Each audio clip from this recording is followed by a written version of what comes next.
Ya, halo selamat malam kepada para investor dan juga trader saham Indonesia di tanah air.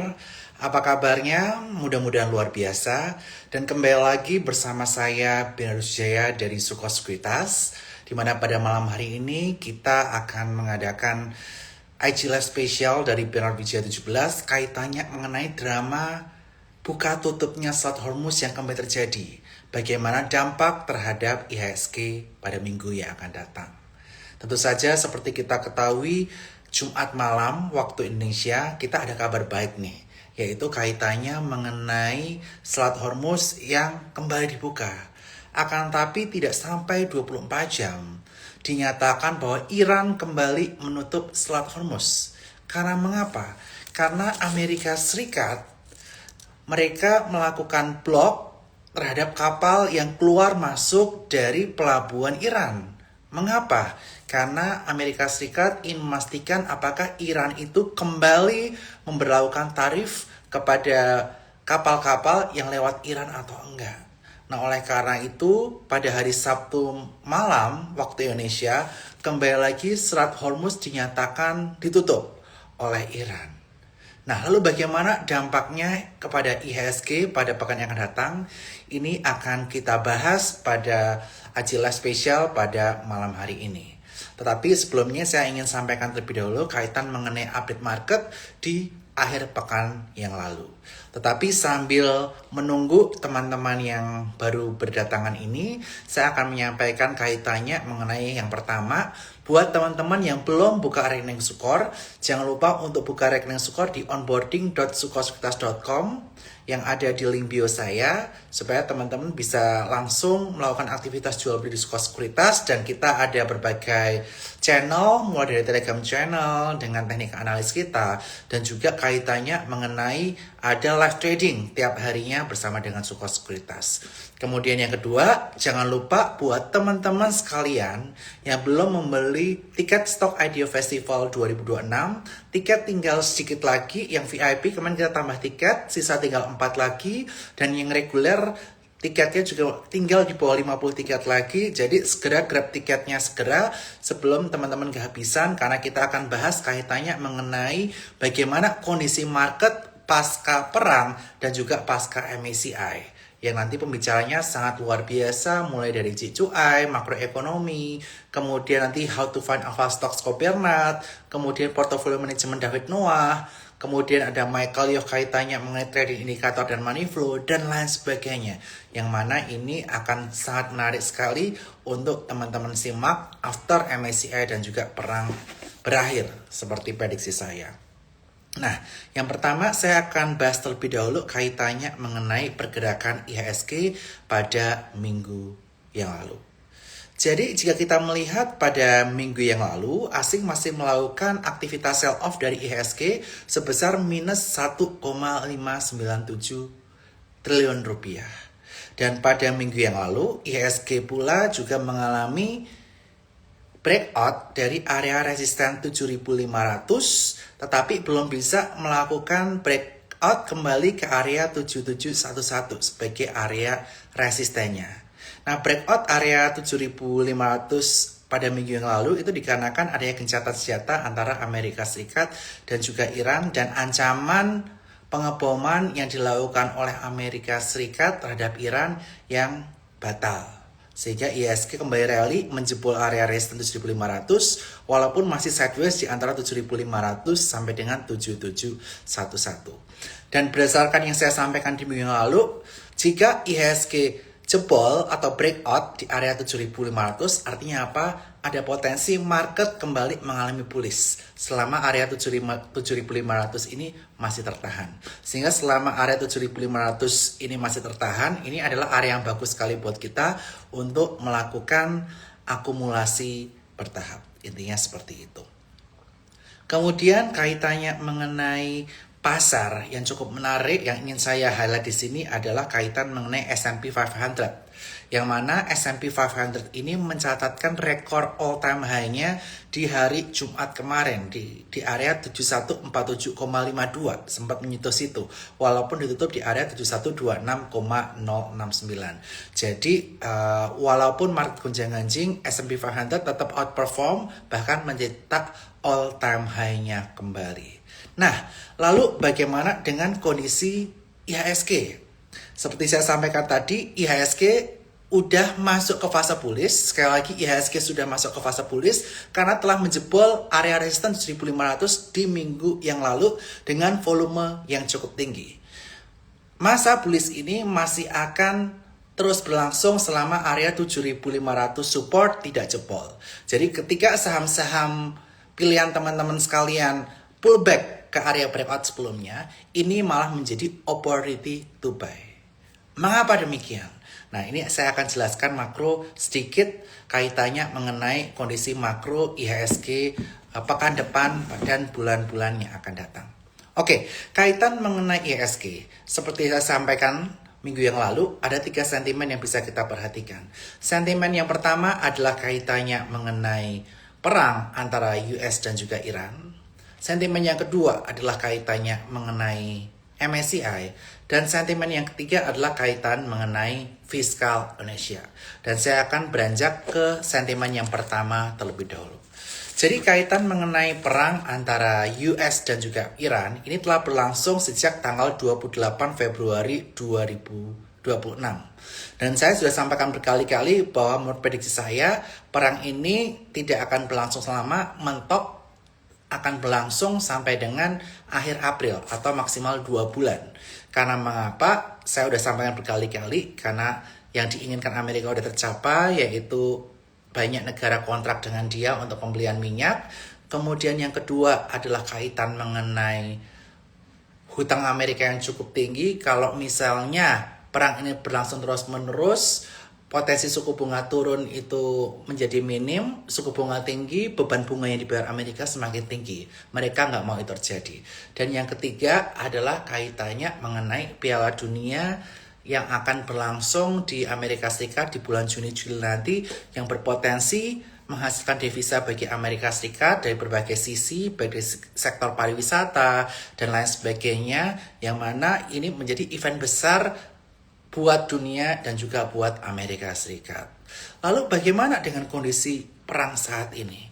Memang betul bahwa pada perdagangan atau pada hari Sabtu kemarin di tanggal 18 April 2026 kemarin, Strait Hormuz banyak tutup. Karena Amerika Serikat ngeblok kapal-kapal yang keluar masuk dari pelabuhan Iran. Dan padahal hari sebelumnya Iran menyatakan baru membuka Strait Hormuz. Karena aksi yang dilakukan Amerika Serikat ini yang berdahlil bahwa aktivitas ini dilakukan untuk memastikan tidak ada tarif ilegal dari Iran. Nah, ini mengakibatkan Iran kembali marah dan menutup Strait Hormuznya. Padahal hari sebelumnya harga oil sudah sempat turun mencapai lebih dari 10%, yaitu di kisaran 11%. Di mana Brent oil saat ini diperdagangkan di kisaran area 90 USD per barelnya, yang mana pada perdagangan sebelumnya sempat menyentuh lebih dari 100 USD per barelnya. Nah, ini mengakibatkan adanya kekhawatiran dan investor kembali nervous di market IHSG ini. Nah, lalu yang kita perhatikan di pekan depan ini apa? Kaitannya mengenai perang antara US dan Iran. Jadi, berdasarkan berita yang terakhir, kita bisa melihat bahwa Amerika Serikat ini sedang kembali mengirimkan negosiatornya dengan Iran ke Pakistan untuk kembali melakukan negosiasi dengan Iran supaya perang berakhir dan juga Selat Hormuz kembali dibuka.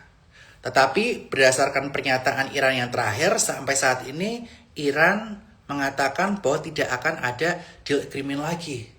Karena yang kemarin dilakukan Amerika Serikat dengan mengeblok kapal yang keluar masuk dari pelabuhan Iran itu menyakiti hati Iran dan tidak sesuai dengan kesepakatan menurut dari Iran. Sehingga ini masih ada deadlock nih.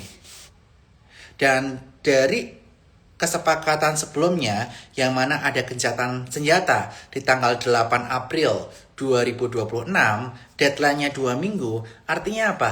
Agreement gencatan senjata ini berakhir tanggal 22 April 2026. Kalau misalnya agreement ini tidak ada kesepakatan, Amerika Serikat kembali mengancam. Ancamannya apa? Trump ini kembali mengancam untuk memaksa ambil nuklirnya Iran dan memaksa untuk menyerang Iran kembali, terutama kembali menyerang pembangkit listriknya. Tetapi sekali lagi para pelaku pasar dan juga para ahli politik juga udah mulai meragukan pernyataan Trump, kesungguhan dari pernyataan Trump ini, karena di pernyataan sebelumnya dia akan menyerang Iran, akan menghancurkan pembangkit listriknya Iran, itu tidak terjadi. Sehingga menurut pandangan saya juga dari berbagai drama antara US Iran ini, saya cukup optimis bahwa US ini atau Amerika Serikat ini tidak akan gegabah, yakni dengan menyerang Iran lagi, kaitannya mengenai pembangkit listrik, kemudian ambil nuklirnya. Kenapa? Yang pertama, karena dia udah minta negosiatornya datang ke Pakistan. Artinya apa? Amerika Serikat itu memiliki intensi untuk berbaikan dengan Iran, karena dia udah mendapatkan yang dia mau, kaitan mengenai penjualan minyaknya, harga minyaknya udah bagus di kisaran 80-100 USD per barel, dan yang ketiga kaitannya mengenai BH dunia. Jadi menurut pandangan saya, Amerika Serikat ini akan terus berupaya melalui mediator Pakistan untuk berdamai dengan Iran. Dan menurut pandangan saya, Iran juga tidak akan gegabah. Mengapa? Karena cost mereka kalau untuk perang itu, untuk bertahan dari serangan Amerika Serikat itu akan cukup tinggi. Karena kalau mereka diserang dari Amerika Serikat dan berbagai pangkalan Amerika Serikat di Kuwait, Uni Emirat Arab, dan lain sebagainya, cost untuk membangun kembali infrastruktur yang dihancurkan itu akan jadi lebih tinggi. Dan buat Amerika Serikat, biaya perang juga cukup tinggi, 1 miliar USD per harinya. Jadi, menurut pandangan saya, dalam minggu depan atau 2 minggu lagi, paling lambat akhir April, perang sudah akan memasuki babak baru. Yakni mudah-mudahan akan ada perdamaian. Nah, kemudian yang perlu kita perhatikan lagi adalah kaitan mengenai harga oil. Pada tahun lalu harga oil itu rata-rata di antara 60-70 USD per barelnya. Tapi misalnya perang tahun ini berakhir, harga oil masih di kisaran antara 80-100 USD per barelnya. Nah, mengapa demikian? Karena selama 2 bulan perang ini banyak terjadi namanya supply shortage dan juga terjadi namanya supply chain yang terganggu dari pengiriman minyak ini. Sehingga untuk kembali seperti normal itu butuh waktu 1-2 tahun. Sehingga tentu saja harga oil tidak akan kembali ke 60-70 dalam waktu singkat. At least 80-100. Seperti sekarang harga Brent oil di kisaran 90 USD per barelnya. Artinya apa? Artinya ada potensi inflasi yang terjadi di berbagai belahan dunia. Nah, nanti ini akan kita bahas kaitannya mengenai kebijakan The Fed di bulan Mei. Nanti saya akan bahas di live selanjutnya. Yang kaitan mengenai ISG dulu. Tadi saya udah bahas yang pertama kaitan mengenai perang. Yang kedua kaitan mengenai MSCI. Nah, kaitan mengenai MSCI itu sendiri menurut pandangan saya, BI sudah beres melakukan proposalnya kepada MSCI. 4 proposal kaitan mengenai apa? Kaitan mengenai keterbukaan di atas 1%, konsentrasi efek, perubahan jenis investor dari 8 ke 38, kemudian nanti free float akan naik 15%, itu udah dilakukan oleh Bursa Efek Indonesia dan proposalnya udah disubmit ke MSCI. Dan MSCI ini akan mengumumkan selambat-lambatnya, ini dicatat, pada tanggal 12 Mei 2026.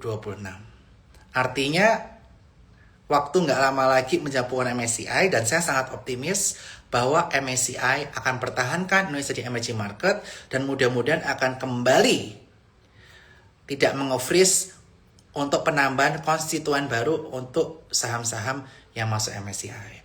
Walaupun potentially ada 2 saham yang terkena concentration effect akan keluar dari MSCI, yaitu DSSA dan Brand. Sehingga potentially weighting IHSG di MSCI untuk bulan Mei nanti ada sedikit penurunan. Tapi ini untuk arah yang lebih baik ke depannya. Jadi saya cukup optimis untuk kaitan mengenai perang dan juga kaitan MSCI. Dan yang ketiga adalah kaitannya mengenai fiskal Indonesia. Jadi pada minggu yang lalu juga ada good news kaitan mengenai Menteri Keuangan Republik Indonesia, yaitu Bapak Purbaya yang bertemu dengan fund manager asing, salah satunya BlackRock. Dalam pertemuan dengan fund manager asing tersebut, beliau menegaskan bahwa tidak akan ada amandemen Undang-Undang Keuangan Negara yang menyatakan bahwa defisit fiskal maksimal 3%. Pernyataan Menteri Keuangan Bapak Purbaya ini mengakibatkan optimisme dari asing dan juga investor lokal bahwa pemerintah Indonesia akan memanage keuangannya secara lebih baik lagi. Dan ini dibuktikan dengan adanya kenaikan harga di Pertamax Turbo, kemudian Pertamax Dex Lite, yang mana ini akan mengurangi beban dari APBN kita. Dan berbagai upaya peningkatan pajak juga telah dilakukan oleh pemerintah, mulai dari kenaikan pajak untuk sektor komoditas seperti batu bara, nikel, dan lain sebagainya. Yang mana ini mudah-mudahan bisa membantu supaya APBN kita tidak akan menembus 3% seperti yang ditakutkan oleh berbagai lembaga rating yang sudah menurunkan outlook Indonesia dari stable ke negatif seperti Fitch dan Moody's. Sehingga mudah-mudahan ketakutan ini tidak beralasan lagi. Nah, oleh karena itu dengan 3 hal yang berdampak terhadap IHSG yang menurut pandangan saya sudah mulai ke arah positif, terutama yang kaitan mengenai MSCI, ini saya keyakinannya itu sangat positif. Jadi saya kena keyakinannya 90%. Kita bakal resolve MSCI. Keyakinan saya kaitan mengenai perang berakhir akhir April, ini di kisaran area 70%. Dan keyakinan saya kaitan mengenai fiskal Indonesia tidak akan defisit lebih dari 3%, itu di kisaran 80%. Dan mudah-mudahan dan keyakinan ini saya berharap IHSG kembali rally setelah dia melakukan breakout area 7.500. Dan sekali lagi, area 7.500 ini menjadi support kuat yang perlu kita perhatikan. Ketika IHSG turun mendekati ke arah sana, ada saham yang pullback ke area breakout-nya, apa yang bisa kita lakukan? Yang belum masuk, kita lakukan cicil bertahap. Karena ini momen kita bisa melakukan akumulasi bertahap. Karena menurut pandangan saya, secara 3 sentimen tadi, ini udah akan membaik dari akhir April, Mei, dan selanjutnya. Kemudian, yang perlu diperhatikan lagi adalah area-area resisten IHSG. Jadi IHSG jika bertahan di area 7.500, ada potensi dia akan menguji area-area resisten selanjutnya. Di mana area resisten selanjutnya yaitu di angka 7711 atau 7.711. Kemudian resisten selanjutnya ada di angka 7887 dan resisten ketiga ada di area 8154. Jadi area resisten yang kita perlu perhatikan 7711, 7887 dan 8154, dan selama bertahan di atas 7500 IHSG masih bullish. Tetapi minggu yang akan datang 3 sentimen yang perlu kita perhatikan adalah yang pertama, BI rate akan diumumkan di tanggal 22 April 2026 atau pada hari Rabu, dan rupiah sudah sempat menyentuh area 17.200. Akankah pemerintah melakukan penaikan suku bunga atau tidak? Ini akan sangat menentukan pergerakan IHSG juga. Walaupun pandangan saya 7.500 merupakan angka support kuat. Dan menurut pandangan saya, pemerintah saat ini potentially belum akan gegabah untuk menaikkan suku bunganya. Kemudian sentimen kedua yang perlu kita perhatikan di minggu yang akan datang adalah kaitan mengenai gencatan senjata yang berakhir tanggal 22 April 2026. Nah, gencatan senjata yang berakhir di 22 April 2026 ini mengakibatkan market nervous. Kalau gencatan senjatanya yang tidak dilanjutkan atau kembali terjadi perang, itu yang ditakutkan oleh publik.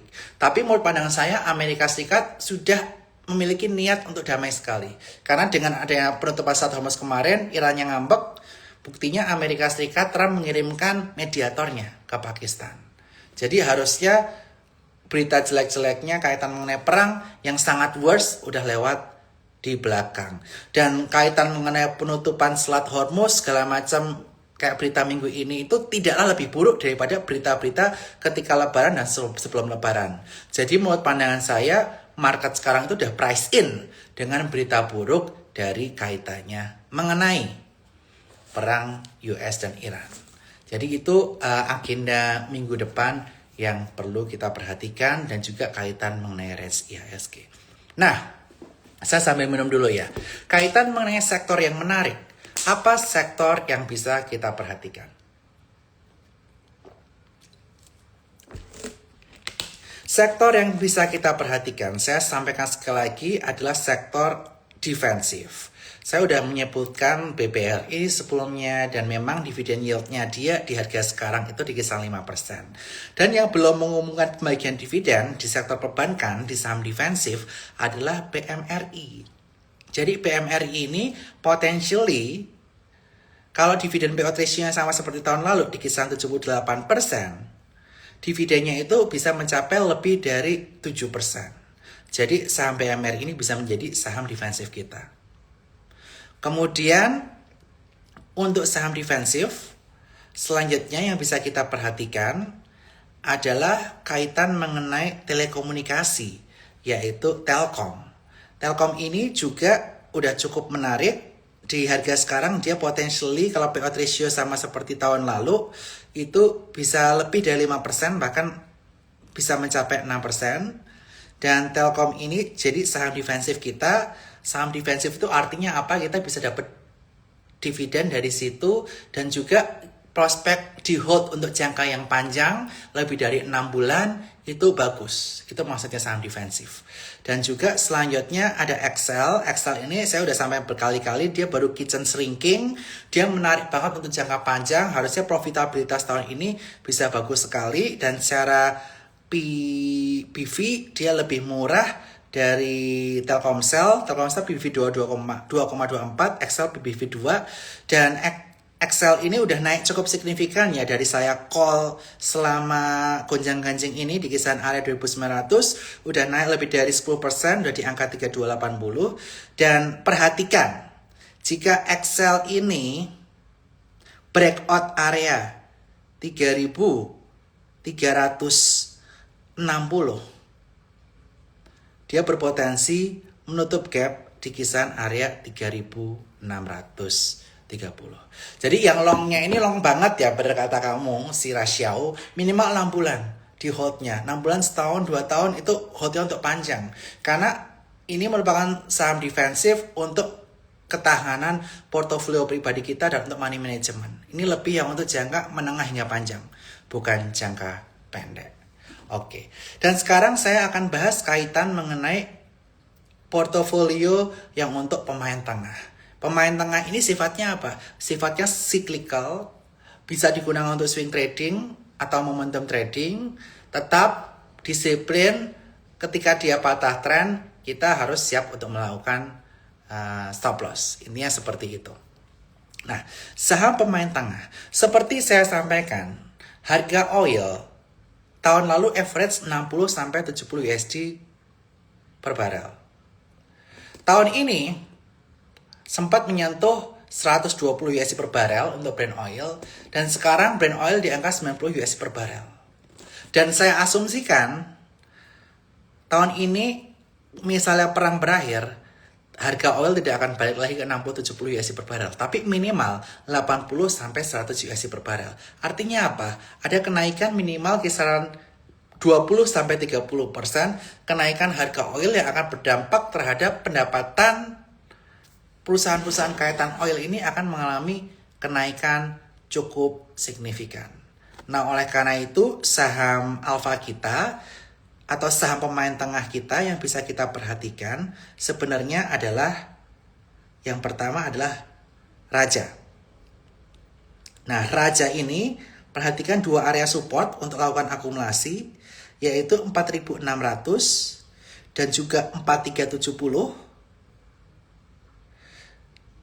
Dan jika Raja ini bisa breakout dari area 5.025, bisa ke 5.175, dan nextnya bisa ke area 5.450. Raja ini cukup menarik karena potensi dia akan mengalami peningkatan pendapatan. Apalagi anak usahanya ya ini Ratu yang merupakan upstream kaitan mengenai penjualan minyaknya. Nah, Ratu ini udah mengalami kenaikan cukup signifikan sejak saya call minggu lalu dan beberapa saat yang lalu. Dan untuk Ratu ini, area support yang bisa diperhatikan adalah di kisaran area 6.150. Dan jika dia breakout 7.300, ada potensi ke area 7850. Itu kaitan mengenai oil. Nanti saham-saham lain aku akan bahas terakhir ya, yang ditanya teman-teman di sini. Tapi nanti setelah semua saham beres saya jelaskan, nanti saya akan jelaskan dulu kaitan mengenai proyeksi IHSG secara spesifik esok hari ya. Oke. Kemudian saham pemain tengah lainnya selain Raja dan Ratu adalah kaitan mengenai batu bara. Batu bara ini juga menarik banget karena tahun lalu harganya adalah di kisaran area 100 USD per tonnya. Sekarang udah di area 135 USD tonnya atau naik lebih dari 30%. Nah, oleh karena itu saham-saham kaitan mengenai batu bara mengalami rally. Dan saya selama masa krisis ini saya udah rekomendasikan ADI, kemudian Indi mengalami kenaikan cukup signifikan. Kemudian yang masih cukup laggard yang saya beberapa kali untuk melakukan trading adalah Bumi. Bumi ini dia masih belum naik cukup signifikan dan area supportnya ada di area 242. Jadi area support di situ 242. Lakukan stop loss jika turun di area 228 dan jika dia kembali breakout di atas 258, ada potensi dia ke kisaran area 266 lagi dan selanjutnya ke kisaran area 272. Dan selanjutnya selain Bumi yang kaitan mengenai batu bara, kontraktor batu bara ini ada Dewa. Dan Dewa ini yang menarik menurut pandangan saya adalah dia di berbagai pemberitaan yang saya baca ada potensi IPO anak usahanya kaitan mengenai tambang emas, yaitu Gayo.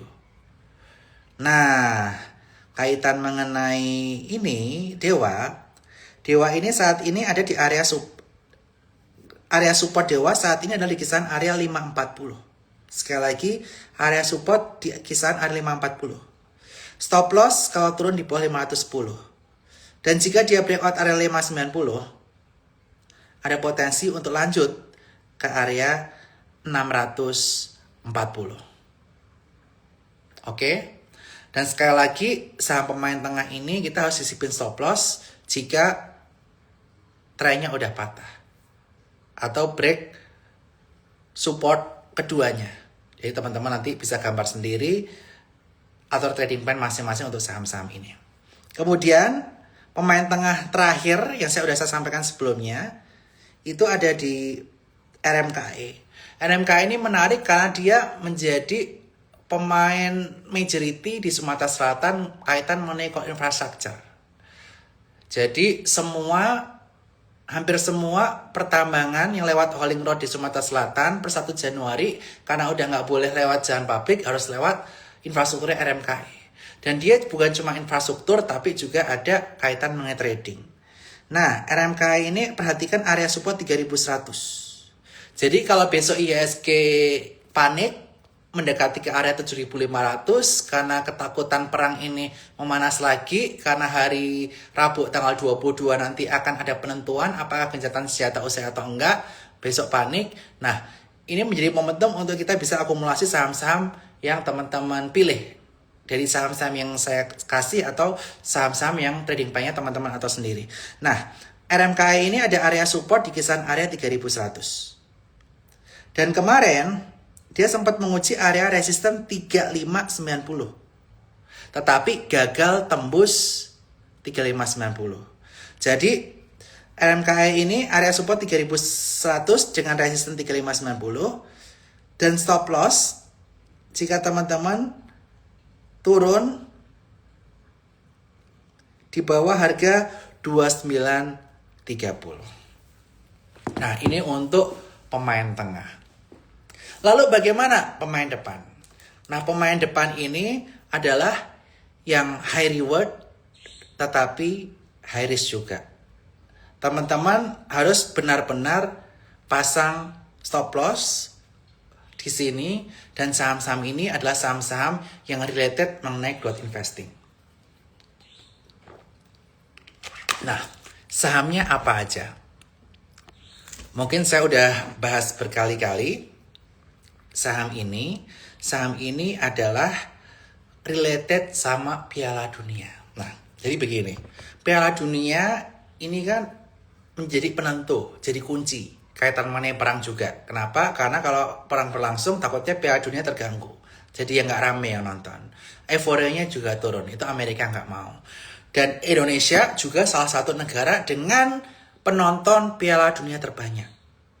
Saat ini yang mendapatkan hak siar adalah TVRI. Tapi TVRI nggak punya OTT. Yang punya OTT hanya ada 2 grup. Dan menurut pandangan saya yang sudah cukup mature OTT-nya adalah video. Yang mana video ini adalah grup dari MTech. Nah, untuk MTech ini, kemarin dia baru aja breakout area base-nya di angka 945. Supportnya di situ.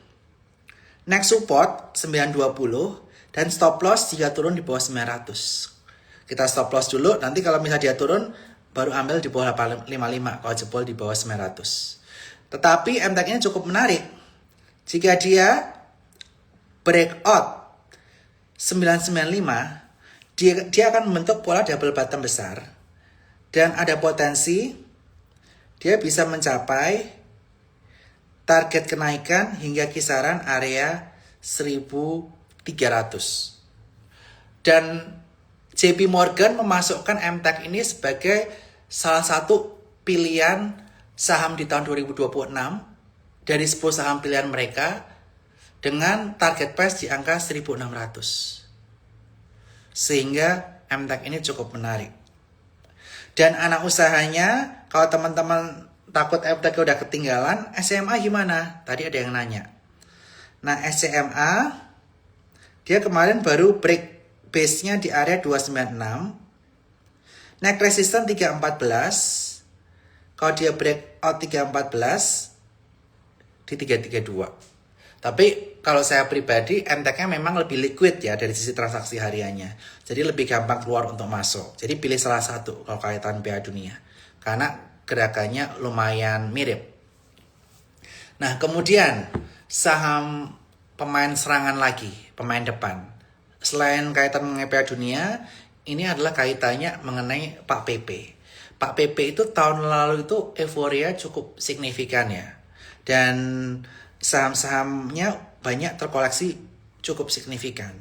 Dan minggu yang lalu, saya udah merekomendasikan PTRO. Jadi selamat teman-teman yang udah cuan hari Senin naik 11%, hari Selasa naik 11% lagi, udah cuan lebih dari 25%, yang udah jualan karena kemarin udah take profit, selamat juga. Dan untuk PTRO ini bisa diperhatikan, area supportnya yang baru di break adalah di area 5.350. Jadi minggu yang lalu hari Senin itu dia langsung breakout 5350. Selamat yang sempat dapat PTRO ketika breakout 5350, dan kemarin dia kena resisten di hari Selasa. Hari Rabu lalu di area 6825 dia kena resisten di situ. Jadi potentially gimana? Potentially ada koreksi lagi. Apalagi IHSG besok potensi agak batuk-batuk dulu di awal. Ini bisa menjadi kesempatan akumulasi. Akumulasinya di mana? Area support selanjutnya itu di kisaran area 5350. Semakin dekat dengan support, itu semakin bagus. Dan kemudian, kalau kita lihat Fibonacci retracement, saya pakai Fibonacci retracement ya bentar. Maaf, saya juga lagi di luar kota. Nah, kalau kita lihat Fibonacci retracement, itu support sekarang di Fibonacci retracement 50% di kisaran 6050. Jadi supportnya itu 6050, kemudian di kisaran area 5350. Stop loss kalau dia turun di bawah 5300. Oke. Support 6050, 5350. Kalau turun di bawah 5300 stop loss, dan resistennya di kisaran area 6825 kisaran itu, dan nextnya di kisaran area 7700. Saham Pak PP yang pergerakannya cukup menarik, PTRO, dan juga adalah kaitannya mengenai cuan. Tapi cuan ini naiknya udah tahu rally. Jadi kalau saya lebih suka PTRO. Tapi sekali lagi disclaimer on, segala keputusan menjual dan membeli ada di tangan teman-teman sendiri. Kemudian saham pemain depan tadi udah ada MTEK, udah ada grup PTRO. Nah, di sini kita juga bisa lihat grupnya lain lagi yang lebih small cap, tapi small cap ini size-nya nggak bisa banyak-banyak. Karena tentu saja kalau size-nya banyak-banyak, takutnya nggak liquid ya. Intinya seperti itu. Di sektor properti, karena potensially kalau perang berakhir, inflasi bisa tertahan, properti kembali menarik lagi. Nah, di sini properti third liner yang cukup agresif pergerakannya, ada dua yang teman-teman bisa perhatikan. Yang pertama Trin ini area support 745, stop loss kalau di bawah 740,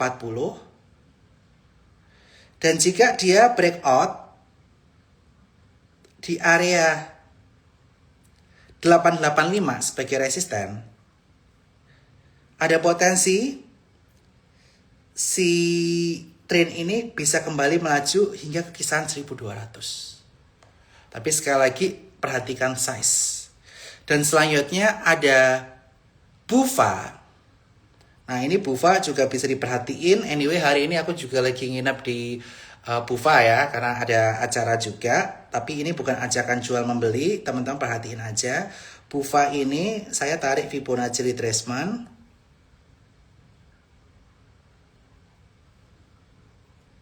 Ini sebagai pemain depan tuh agresif, jadi stop loss tuh adalah keharusan.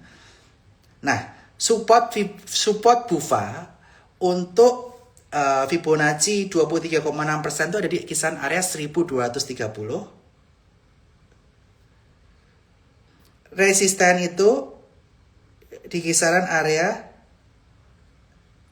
1325. Jika bisa mencapai 1325, ada potensi ke 1490. Ini dekat-dekat Fibonacci 38,1%. Stop loss jika turun di bawah 1140. Nah, tadi penyanyi pasti. Area-areanya ada beberapa saham yang cukup jauh nih ke arah support sama resistennya. Kalau areanya lebih dekat ke resisten daripada support, itu masih worth to buy. Tetapi kalau jaraknya udah lebih dekat ke resisten daripada support, mending tunggu koreksi dulu. Terus ini menjadi money management atur kalian. Jadi kalau misalnya jarak ke support itu udah kejauhan, porsi dimasuknya itu kecil dulu. Jangan langsung porsi 100%. Misalnya porsi 20% dulu atau 10% dulu. At least titip sendal dulu lah biar mantengin. Baru kalau ntar ada koreksi, baru bisa kita ambil. Nah, terus pemain depan lainnya adalah kaitan mengenai emas. Emas saya udah bahas berkali-kali, yaitu Harta Dinata. Minggu lalu, thank you udah ngingetin, tuh ada Riana Eskor. Minggu lalu aku juga rekomen Harta sebagai pemain depan karena harga emas potensially masih tinggi. Dan orang-orang kalau nggak memburu emas antam, biasanya emas perhiasan bisa menjadi alternatif. Ini contohnya aku juga pakai emas perhiasan ya. Dari Harta Dinata. Ini nggak promosi ya. Jadi Harta Dinata itu juga salah satu produsen emas perhiasan yang biasa dipakai. Dan menurut pandangan aku, di kondisi market seperti ini, jual beli emas di toko perhiasan itu akan menjadi lebih sering. Dan pendapatan dari Harta Dinata sebagai perusahaan emas perhiasan adalah dari spread. Jadi kalau saya beli emas, terus jual ke mereka, itu kena potongan. Potongannya 10%. Nah, spread 10% dari harga jual dan beli emas ini gede banget nggak? Gede. Dibandingin emas antam, spreadnya kecil. Kalau emas beginian, spreadnya gede banget, 10%. Makanya ini menarik banget. Dan di minggu yang lalu, Harta mengalami kenaikan cukup signifikan ya teman-teman ya. Total kenaikan dalam seminggu itu mengalami kenaikan hampir 10%. Tapi sekali lagi disclaimer on, dan keputusan jual beli ada di tangan teman-teman masing-masing. Dan Harta Dinata itu kirim emas-emas ini itu ada ke Semar Emas kalau di Jogja. Dan toko emas lainnya. Seperti itu. Nah, misalnya nih, kok minggu lalu aku gak ikut live-nya Koko nih. Jadi gak sempat beli nih di hari Senin minggu lalu. Udah ketinggalan banyak. Kapan kesempatan untuk beli? Nah, besok ini, kalau market masih nervous seperti hari ini, ada potensi bursa Asia akan mengalami penurunan. Nah, oleh karena itu pagi hari itu, teman-teman harus lihat Nikkei gimana sama Korea. Jam setengah 8 pagi. Kemudian setengah 9 pagi, teman-teman harus lihat Shanghai sama Hong Kong gimana. Kalau mereka merah, potensi kita merah. Dan ketika merah ini, inilah saat kita akumulasi. Dengan area support IHSG di 7.500, resisten 7711, 7887, dan nextnya 8154, semakin mendekati 7.500, artinya kita harus semakin confident untuk kita bisa melakukan pembelian saham-saham pemain belakang, depan, atau tengah sesuai risk profile kita masing-masing, ataupun saham lainnya. Beli di area-area pullback, tempat mereka breakout sebelumnya, atau area-area support, ini bisa menjadi kunci supaya kita bisa dapat harga yang lebih murah. Itu yang ingin saya sampaikan. Karena market nervous besok potentially turun dulu.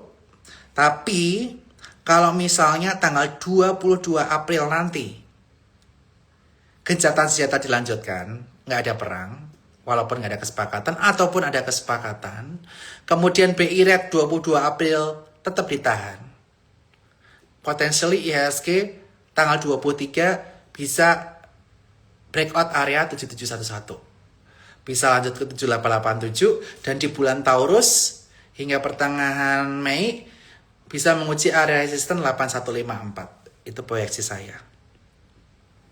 Dan untuk saham-saham lainnya saya nggak akan bahas satu persatu. Teman-teman nanti harus belajar sendiri. Dan kalau teman-teman bingung belajarnya gimana, buka rekening Sukor. Kita ada live trading tiap hari, bisa tanya Korean di situ. Kemudian ada Telegram group, kita bisa tanya di situ. Khusus nasabah Sukor, aksesnya bisa dari aplikasi Spot by Sukor Sekuritas. Dan juga tanggal 23 Mei nanti akan ada masterclass Stock Idea Festival 2026 dari makro, kemudian dari fundamental, kemudian technical, money flow, bandarmologi, semua akan diajarkan dalam satu hari. Dan yang buat yang belum join bisa cek profil IG saya, di situ bisa daftar di Stock Idea Festival dengan aplikasi Goers dan influencer saham atau edukator saham yang ngajar di sini ada 17 orang. Dan dijamin ilmunya menarik banget. Dan ini bukan sekedar edukasi tapi juga entertainment supaya kita semakin semangat untuk belajar investasi saham. Nah, sekian dari saya, dan di sini saya cuma mau bahas satu pertanyaan dari Jeff Anderson. Waktu itu saya sampaikan bahwa BBNI udah nggak menarik karena waktu itu dividennya udah dibagiin. Jadi saya fokus yang dividennya belum dibagiin. Karena di BNI ini baru bagi dividen tahun depan lagi. Jadi saya nggak pegang dulu. Kalau untuk jangka panjang gimana? Jangka panjang bisa. Tapi tahunan. Kalau untuk sektor perbankan ini. Terutama yang dia udah bagi dividen tahun ini. Sayang toh, saham pegang tahunan, tapi kita nggak dapat reward di awal. Kalau PMRI ini kan potensinya kita dapat reward di awal. Ya ini kurang lebih di kisaran akhir April atau di bulan Mei kaitan dengan dividen. Oke deh, saya nggak akan panjang-panjang karena juga saya ada meeting lanjutan. Dan see you semuanya dan bye-bye. Thank you.